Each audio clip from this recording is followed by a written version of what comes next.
পশ্চিমবঙ্গে নির্বাচনের পর সবচেয়ে বড় বিষয় নিয়ে যেটি আলোচনা হচ্ছে যে সীমান্তে কি হবে, সীমান্তে উত্তেজনা কি আরো বাড়বে নাকি আহ, দুই দেশের মধ্যে একটি আপোষ রফা হবে, এই নিয়ে পুশিন কি বাড়বে সেই বিষয় নিয়ে অনেক আলোচনা আছে।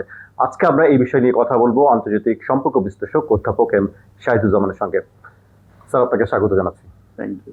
স্যার, দুই দেশের মধ্যে সীমান্তে উত্তেজনা কি বাড়বে পুশিং নিয়ে, বিশেষ করে বা চোরাচালান বিষয় আছে, সেই বিষয়গুলো নিয়ে কি উত্তেজনা আরো বাড়তে থাকবে সামনের দিনগুলোতে? ব্যাপক সম্ভাবনা রয়েছে, কেননা অতীতে কিন্তু মমতা ব্যানার্জি বারবার আসামের মুখ্যমন্ত্রীকে সাবধান করে দিত, কারণ বাঙালি খেদাও মানে, বাঙালিদের বের করা মানে শুধু মুসলিম না, হিন্দু বাঙালিও ইনক্লুডেড ছিল। তখন আসামকে নিবৃত্ত করা যেত, কিন্তু আজকে শুভেন্দু এবং স্পেশালি পশ্চিমবঙ্গ বিজেপির যে সভাপতি, এরা কিন্তু সরাসরি তারা বলে যে 1 কোটি মুসলমানকে আমরা পশ্চিমবঙ্গ থেকে বাংলাদেশে ঠেলে পাঠাবো। আপনি এই ধরনের কথাবার্তা কিন্তু বলেছে শুভেন্দু বেশ কয়েকবার। এটা সে পশ্চিমবঙ্গে প্রচার করতে চাচ্ছে এবং ব্যাপক সমর্থনও অর্জন করছে যে যত বেশি এই পশ্চিমবাংলার মুসলিমসদেরকে ঠেলা যায় বাংলাদেশের দিকে, ততই পশ্চিমবঙ্গের জনগণ সেটাকে সাধুবাদ জানাবে।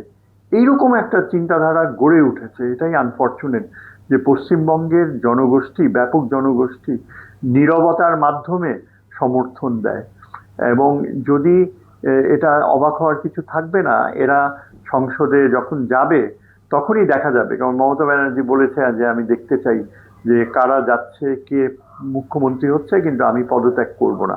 মমতার জন্য এটা একটা বড় ইস্যু থাকবে যে এইটাকে যে কিভাবে পশ্চিমবঙ্গের জনগোষ্ঠীকে হোমলেস করে, তাদেরকে একেবারে বের করে দিয়ে বাড়িঘর ছাড়া করে তারপর এই বাংলাদেশে পুশিন করা। কাজে আর আসাম থেকে তো ঘটবেই।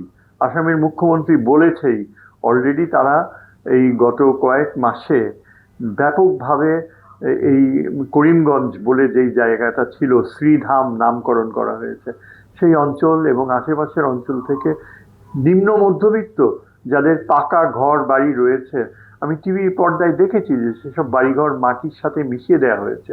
মুসলমান ফ্যামিলি যারা বংশানুক্রমে আসামের ওই অঞ্চলে বসবাস করে, তারা এখন ভোটারবিহীন নাগরিকত্ব হারাচ্ছে এবং এদেরকে কোনো একটা প্রক্রিয়া ব্যবহার করে। এই জন্যই আমার মনে হয় যে বাংলাদেশকে অত্যন্ত সজাগ দৃষ্টি রাখতে হবে।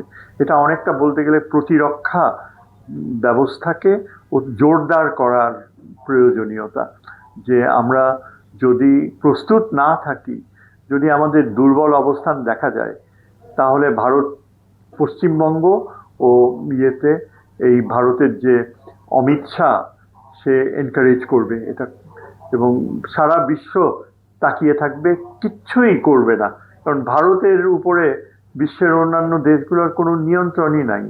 ভারত যে একের পর এক যেসব কাণ্ড ঘটাচ্ছে, এই যে পশ্চিম বাংলায় আপনার এত এত মানুষ, 90 লক্ষ মানুষ ভোটার বিহীন অবস্থায় চলে গিয়েছে। ইন্টারন্যাশনাল মিডিয়া কিন্তু কিছুই করতে পারে নাই, কিছু বলতেও পারে নাই। সুতরাং আমি কোনো কিছুই অবাক হব না। আমাদেরকে একেবারে প্রস্তুত থাকতে হবে, সামরিক বাহিনী সহ সামরিক প্রস্তুতি, এবং বর্ডারে আমরা আমাদের যে কোনো পদক্ষেপ নিতে আমাদের রেডি থাকতে হবে।